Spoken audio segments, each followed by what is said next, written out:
Hey, what's up, y'all, and welcome to episode 146 of the Take One podcast. I am your host, August C. Jones, and today on this episode, we're going to get into quite a few things. So, it's more talk about the universal backlash that is garnered ever since the Trolls incident and the thing with movie theaters. Just a little bit more information has came out about that, as well as a little bit more information has came out about New Mutants and the release date and all that stuff surrounding it. And Boba Fett is going to be in season 2 of The Mandalorian, as well as Tenet.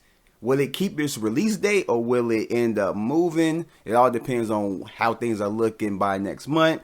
And I'm going to be doing reviews for the movie Code 8 and Dangerous Lies, which is both right now on Netflix. And so with that said, let's go ahead and get right into the podcast. So starting off is Universal is still feeling the backlash from everything that they've been doing. Now, so Universal has really been stepping into it. I didn't cover it when it first dropped, but I've been talking about it ever since. And even on my last podcast, I talked about it a little bit more. But it's just a crazy amount of stuff that's going about it. So if you don't know, Universal dropped Trolls World Tour recently on VOD. And in a short, they didn't let theaters know that they were going to do that. They just literally put out the announcement, and then that was basically it. And theaters are mad, and theaters saying that they will not, show any more Universal movies in theaters because Universal, after the quote-unquote success of Trolls World Tour in their eyes, that they were basically going to do both platforms, basically simultaneously drop it on VOD at the same time as released in theaters. And so theaters said that, as long as they're going to do it, they're not going to be showing their Universal movies or whatever. And so it's just this whole big thing. So in the Hollywood Reporter reported recently that they got a source that says that the actors were caught off guard as well. Not only were movie theaters caught off guard with the announcement, but the actors wasn't aware about this whole drop in the VOD. And the reason that it matters is that from what I've read is that it affects their money. So actors, their bonuses, at least for the animation side, depends on the box office and where the box office numbers. That when the movie hits a certain amount, then they'll get a bonus or whatever for it. And since it's not going to theaters, more than likely you're not going to get that bonus. So now they're basically coming out saying that they want, their attorneys are coming out saying they want their actors to get paid, that they want that money. And Universal just keeps stepping into it. It's crazy. Why would you do something like that, knowing that it may end up affecting, other branches of what you're doing? It's not just Universal controls it and that they can do anything with it. It's like you have other people to think about. You have to pay back the money that you ultimately are going to lose and have already lost on this movie. And then you still haven't paid the actors what they need to get paid for it. And right now, negotiations are underway with the attorneys as well as Universal to try and get this rectified. And the Hollywood Reporter got wind that sources tell them that it will end up working out in the end, which it should. But this should have been something that they should have thought about before making this announcement. They should have done it the right way. Went to theaters and told them that, look, this is what we want to do. We want to do this experiment. We want to see how it goes, blah, blah, blah, blah, blah. Do we get your blessings? And more than likely, movie theaters, with the circumstances that's going on, they would have been like, okay, yeah, you go ahead and do what you do. Thanks for letting us know, blah, blah. As well as they should have let the actors know. They should have came clean with everybody that they need to come clean with first before actually doing this. And then made the announcement and preparations for it. And more than likely, these actors are going to be asking for 7 figures. So this is like them constantly stepping in it, shooting themselves in the foot. And basically, they really going to have to pay back everything. And they're operating at a loss with this movie. And that's where it comes to a head because it's it's even come out that basically they have overhyped it. They have overhyped it. As I explained in my last podcast talking about the situation, is that they're making it seem like it's a total big success. Like this movie, whatever. Like if this movie domestically made more than the first movie, and it looks like it's on track for making more than the first one worldwide, or just whatever, then you could call it a success. But as of right now, this movie, as in the report, says that the movie is in the red right now, and that Universal is, I guess you could say, in denial or kind of hopeful. I mean, extremely hopeful that the movie can make $40 million in profit, which I don't think it's going to do because it just got to the point where it made its budget back. So now it needs to make more to cover the cost of everything else. Plus, it needs to make a little bit more to actually be profitable. And even if it does get to the profitable zone, it won't be 40 million. It won't be 40 million. That's probably what they're going to lose, if not more, with this movie. And one thing I haven't even thought about the overseas market. Because VOD, as I've read, that it hasn't been even really tested overseas. And when you look at movies in the box office, that's where a lot of the money comes from. Whether you're looking at big movies like Avengers Endgame, Avengers Infinity, Fast and Furious, the Fast and Furious movies, like just any Marvel, DC type films, Star Wars and all that stuff. When you're looking at big tentpole movies like that, a lot of their money mainly is made overseas. So when you're looking at like domestically, it probably may make maybe 200 million by the end of its theatrical run. Overseas may make 400, maybe 500 million. It's going to make 2/3 of what it makes its whole worldwide run. So it's like when you look at that, that's really going to affect it. It really is. And with VOD not really tested overseas and as being a big business, because we're starting to see and get little inklets of like what VOD can do with a big major film and all that stuff during this time with Trolls World Tour and probably with Scoob and like just other different films that they end up dropping more bigger films on VOD.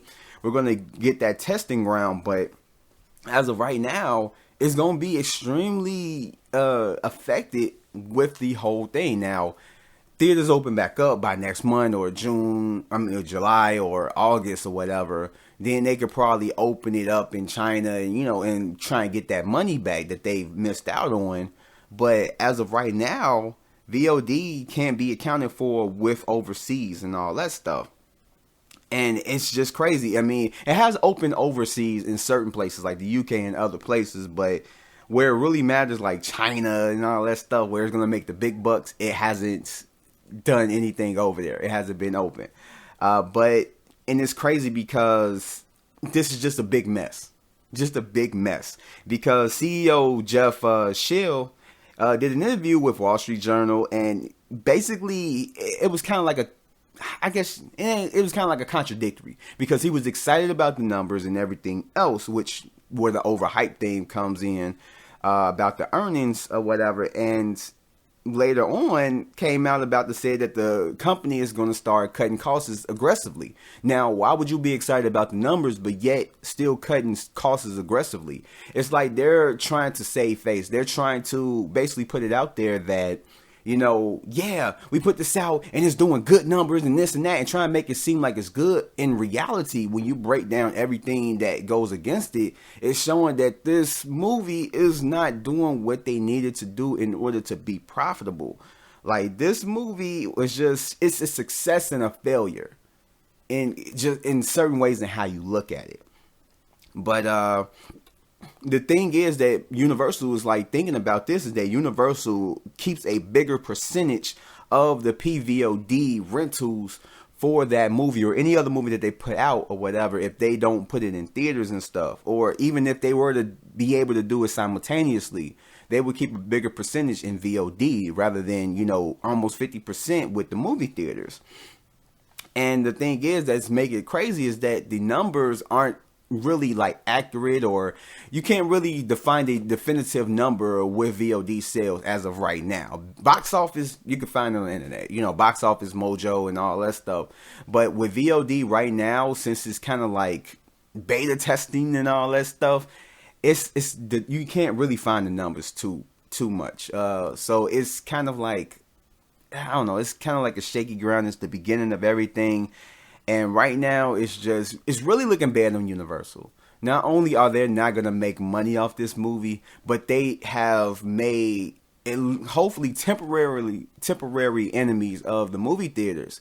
Even though Regal and AMC has came out, more than likely other theater chains haven't came out and said it, but they're more than likely backing them, since they're all part of the same thing. That it's like, if you're going to show this and that, blah, blah, blah, we're not going to show your movie. So it's just, Universal needs to rectify this. They need to come out and basically just be like, we're not making money off of this. We overhyped it, blah, blah. Maybe not in those exact way, but the PR can spend it.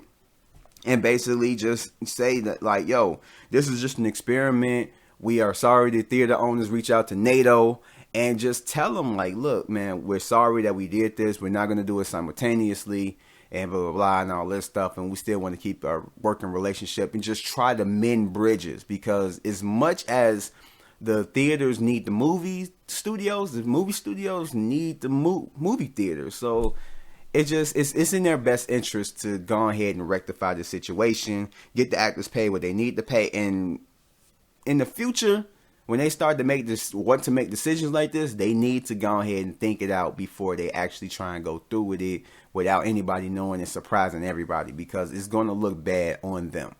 It really is.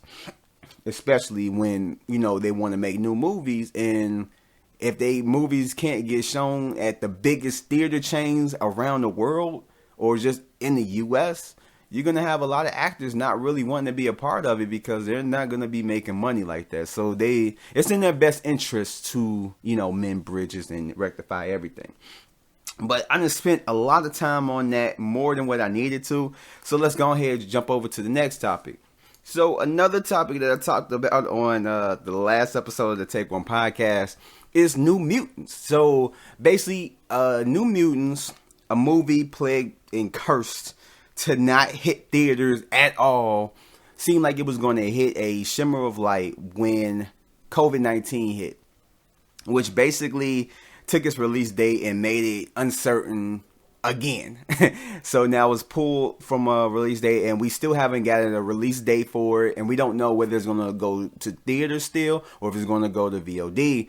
And recently, Amazon had put it for pre-order, for pre-order or rental or whatever on their website, and and they took it off, basically making it seem like it was a mistake, or maybe they jumped the gun.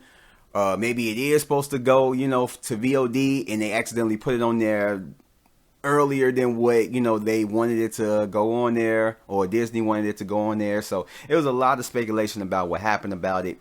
And so basically at that point, we still don't have a release date or a confirmation whether or not it is going to VOD or if it's going to stay in theaters. So right now it's just up in the air until we get word from someone from Disney saying that this is what's going to happen with the movie. And right now it's looking like it still may keep a theatrical release.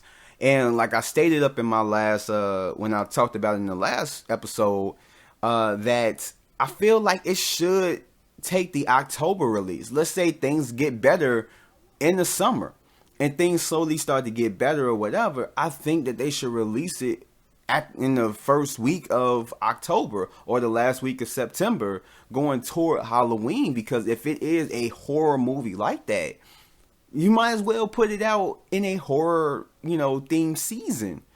I feel like that would be the best place to put it. But I think if they're going to do it, they're more than likely going to bump it into next year, which, man, I don't know. I really want this movie to come out. I really want some luck with this movie, because if it ends up being really good, it's like, why not?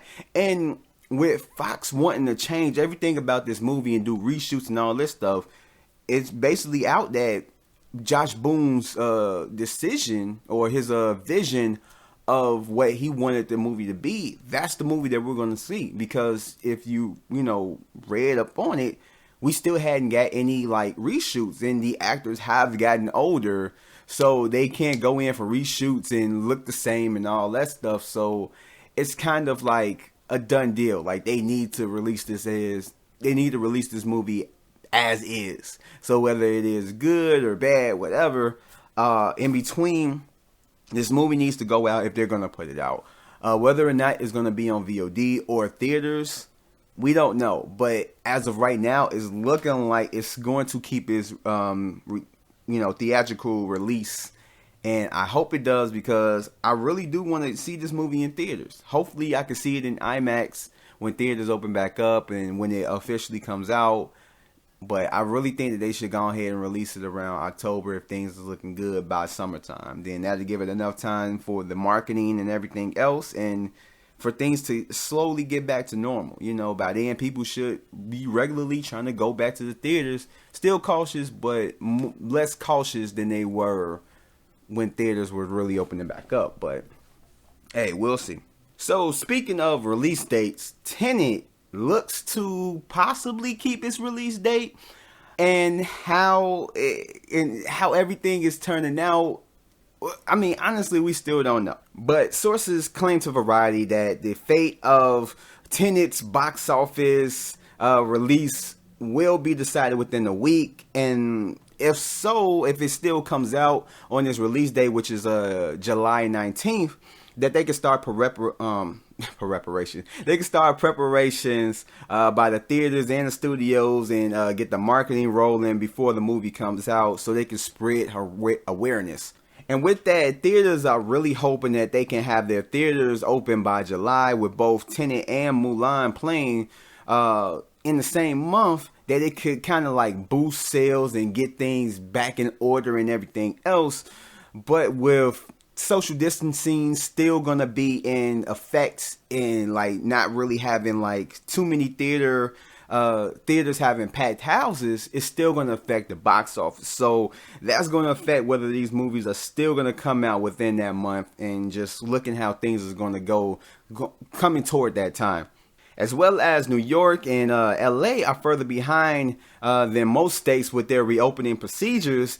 And that right there can play a major factor in how a movie, any movie, does at the box office, with those major cities being major money makers when it comes to people going to the theaters and spending their money.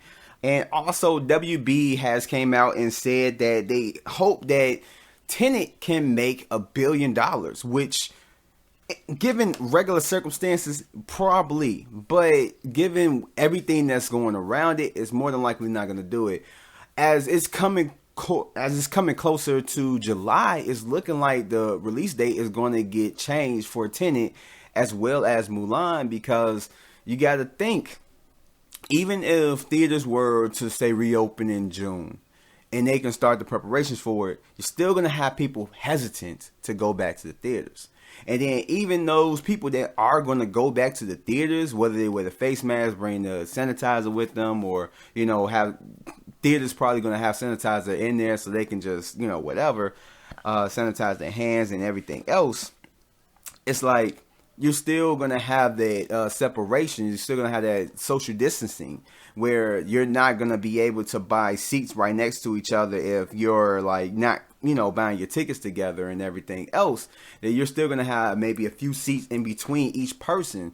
So you're not going to have a packed house. It's going to affect it. So along with like maybe if LA and New York still haven't really opened up their theaters like that around that time, or they haven't opened up all of the theaters, then you got the social distancing thing that's with the seats and all that stuff, and people still hesitant. It's going to put a hold on the box office for any movie. It don't matter what type of big movie it is, because for one, you have people that are making the choice to not really go to the theaters and want to wait it out and see if things get better. And then you got people that's wanting to go to the theaters, but too many can't fit into a auditorium, so it's going to make less money each screening all across America and beyond. So when it comes down to it, it's looking closer and closer to it being lifted from its release date, as well as any other movie that's in July and probably put to a later date. In which I'm looking at it, it's like I probably might lift, if I was WB, I probably might just lift it from its release date, and basically put it in like November or something like that. I mean, November right now is really crowded, but I'd say maybe October or September or something like that, or maybe even put it to like next year. Because right now it's just all the factors are going against it that it's not going to make the money that it should make. And it's like if they're planning for it to make $1 billion, which it more than likely could, it's not going to do that in January or July. It's not going to do that in July. And they need to look at other options. And VOD is not an option. So get that off the table. But, just putting it to another release date. But, I mean, I am looking forward to this movie. Don't know too much about it. We only had one trailer for it, I believe. Yeah, it was one trailer.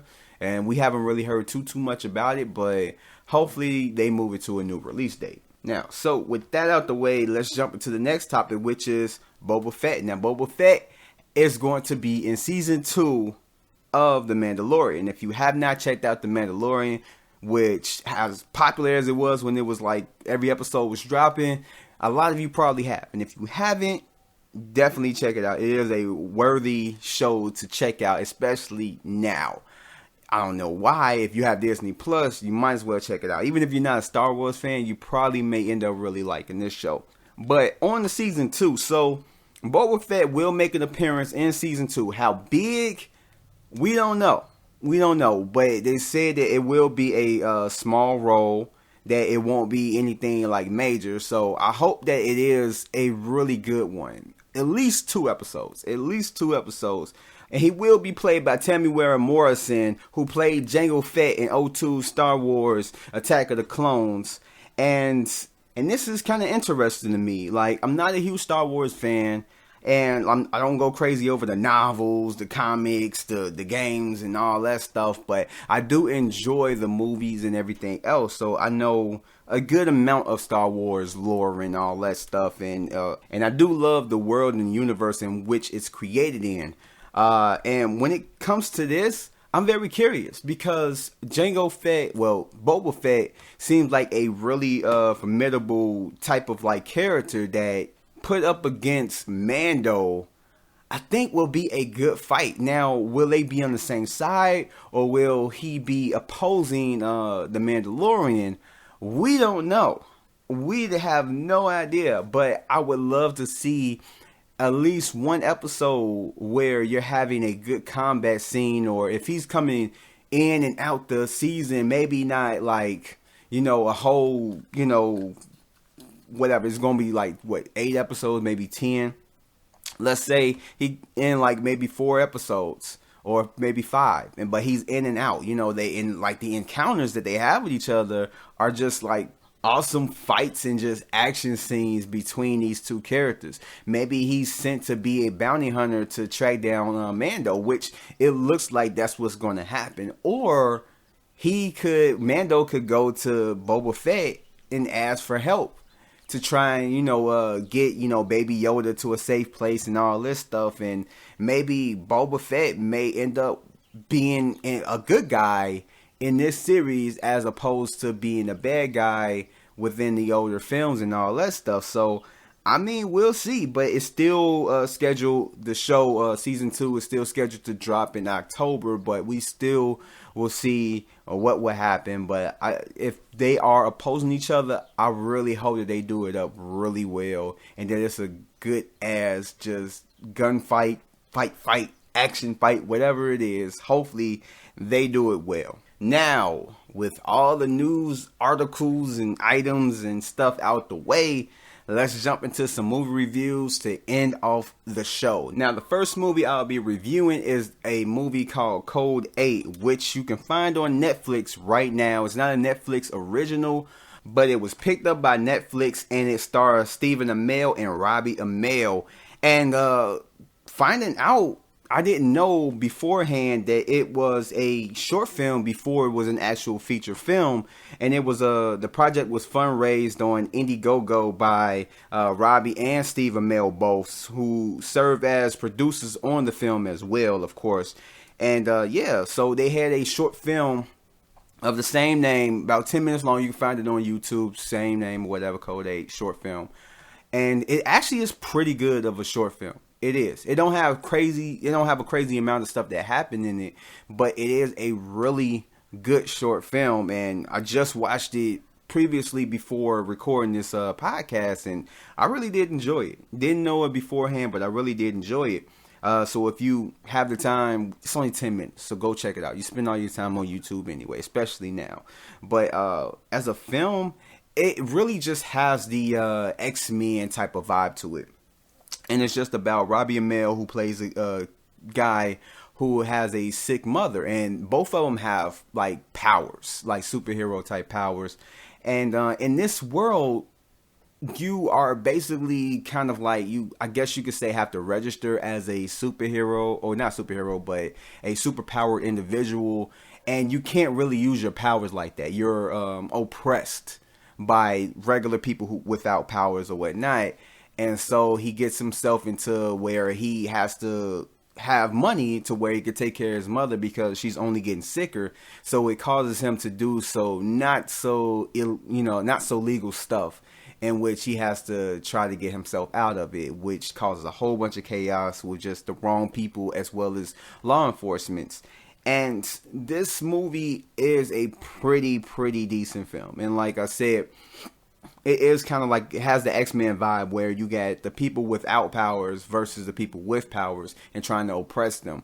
In a sense, kind of like, mutants and all that stuff. But both Steven and Robbie Amell aren't new to the superhero genre, being both in the CW's Arrowverse and the Flash TV shows, with Stephen Amell as the Green Arrow and Robbie Amell as Firestorm in the Flash. They both did good in their roles in this film, and I really did like it. Like, they wasn't outstanding, but I mean, Stephen Amell, he is a phenomenal actor. If you ever watch Arrow, and I'm not talking about the Teenage Mutant Ninja Turtle movies, I'm just strictly talking about Arrow.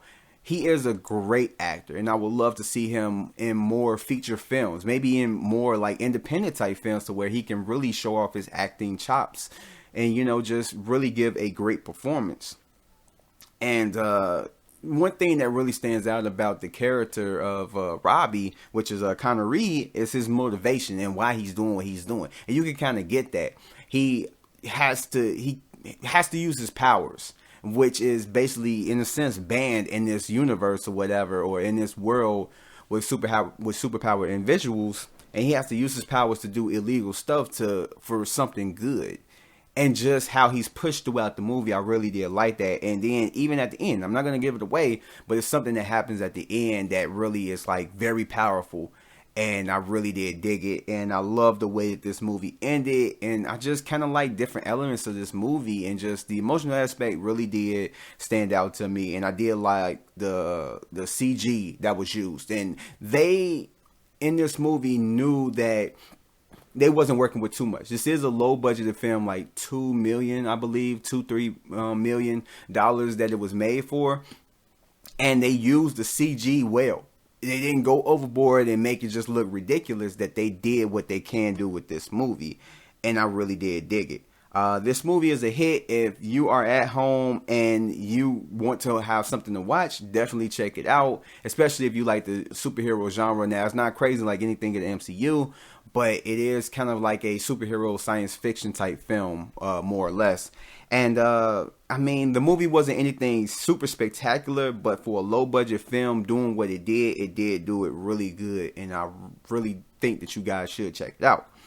So with that said, let's check out the second movie review, which is Dangerous Lies, which is another movie that you can find on Netflix. Now, it's about a couple who are down and out on their luck when the main character, the girlfriend Katie, who works as a caretaker of an older man, dies leaving behind a trunk of cash, in which the couple decides to take it reluctantly, but along with that death comes some danger, lies, and secrets from the past that become a problem for the couple as they try to get their life together. And I really did like the premise. I mean, it's this couple that finds this trunk full of cash at this old man's crib.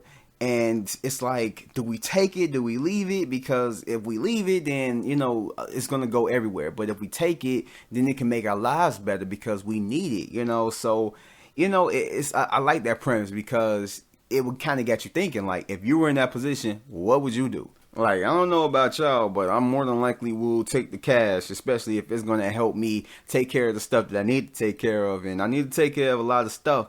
But it stars Jesse Usher, which he does an okay job, but I liked him better in Shaft.